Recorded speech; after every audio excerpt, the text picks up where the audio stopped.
మరి లేకపోతే 188 అత్యాచారాలు జరిగితే మీరు మీ హయాంలో జరగలేదా అంటున్నారు. మా హయాంలో 50 జరిగితే ఇక్కడ 200 జరుగుతున్నప్పుడు మీరు దేని మీద మాట్లాడతారు చెప్పండి.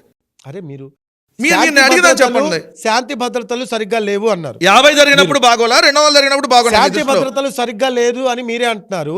శాంతి భద్రతలు సరిగ్గా లేనప్పుడు వాళ్ళు ఇన్స్టెంట్ జస్టిస్ ఇస్తే మీరు ఎందుకు వెళ్ళి పరామర్శించారని నా క్వశ్చన్. నేను తెనాలి గురించి తెలుగులోనే మిమ్మల్ని అడుగుతున్నా. తెనాల్లో ఆ యువకులు ఏం చేశారని కొట్టారు.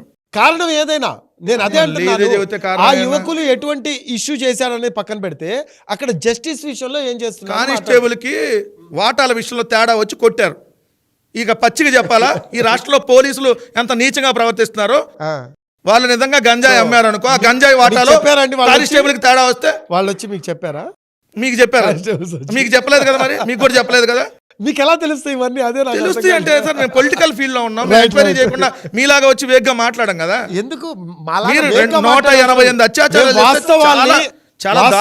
జరిగే అంశాలే మీకు చెప్తాను. రఫీ గారు మీకు ఎట్లా ఉందంటే 188 జరిగితే మీ హయాంలో కూడా 40-50 జరిగినాయి కదా, ఇప్పుడు 200 కదా, 200 మంది కదా రేపు అన్నట్టు మాట్లాడుతున్నారు మీరు.